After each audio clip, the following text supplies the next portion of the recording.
I want to add something. There's something I left out until now, and that's the whole spotting aspect of this, which is a huge portion of this course.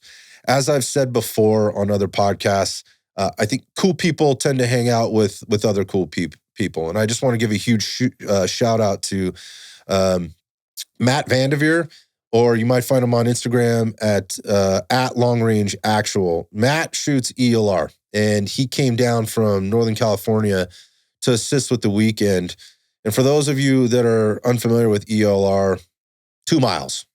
These guys are shooting targets at 2 miles away. That's a long way. At that distance, once the shot breaks off, they basically have enough time to like get off the optic, take a pull from a hot cup of coffee, get back on the optic to see the target impact. It's impressive in my mind, not knowing what I know now.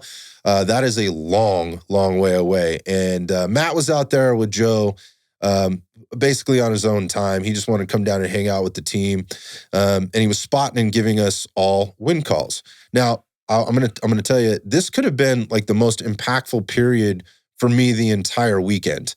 There is a skill and an art to this, and I quickly became fascinated with it. There were at least a half dozen high-quality spotting scopes to look through the entire time we were out there. So they were all set up. They were behind shooters. You could take them, move them around. You get behind your shooter for the day, or whoever you were helping out for the time, and you got to see through all this. Really, it was high-quality glass. And we all began to understand and respect both the responsibilities and the roles for the team spotter, and we really, like, for me specifically, like, I wanted to know what this magic and sorcery was that was being applied was all about. It was shocking to me. If I, we all began to, I guess, understand and respect both the responsibilities and the roles for the team spotter, and we were all working to sort of learn the sorcery and magic being employed to put us all on target within 2 to 3 rounds by both Joe and Matt.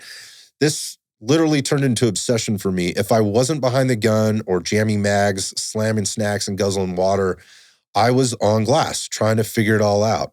I'd seriously, legitimately attend a class to be on glass the entire time for others participating as shooters.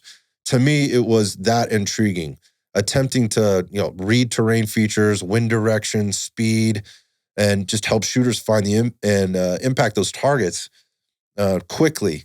It was just like impact after impact, and I was listening to these guys. Just they were very, very skillful, and I wanted to know more.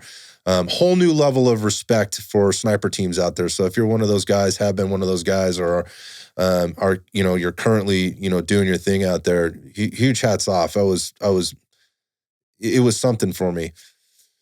So that kind of wrapped up day one. We were all feeling pretty good, packed up our stuff. The temperature was starting to drop. It got down below 20 again early into the evening. We got the hell out of there, got some food, and then we came back out the next day. The next day was spent sort of compounding all those shooting skills, now with positional changes that included barricades of sort of all kinds. Just sort of obstacles or barricades that we had to work in and around. And with that, it included how to manipulate the rifle, build effective shooting positions based on the use case, depending on what we were doing and where we were, using different support structures or tools brought to or found in the environment. We worked around tripods, and we had a huge lesson on tripods. It was fascinating, actually. I learned a ton. I didn't realize that the tripod in sort of the sniper game is fairly new to the scene. With particularly, I think Joe had mentioned, like, they weren't even using tripods till late in his career. So that was interesting. Some of the law enforcement guys out there had spent more time around him as of late, but what a cool tool. And we learned to do lots of things with it outside of just put or attach our rifles to it. We got introduced to equipment application, and, along the way, again, shooting bags, backpacks that we might've been using, other things to support ourselves. And we were learning the pros and cons to each of those. It was an entire day of shooting, and experiencing what can only be experienced by actually getting behind the gun and shooting. How much shooting? So going back, I went through 260 rounds for those 2 days of scope carbine. It was, for me, I was busy the entire time. Like I said, I was either in a classroom, I was out on the range shooting, I was on glass, I was jamming mags, I was powering food down. We did take some breaks. It's not like we were being starved out there, but we took breaks. But when that wasn't happening, I was on gunner behind glass. So 260 rounds for me was felt like a really good 2 days of this distance shooting, keeping in mind nobody's burning it down out there. All the days culminated in a practical challenge. So this is kind of the physical part I alluded to earlier. Joe put together these little, kind of these basically challenges for us that tested what we had learned.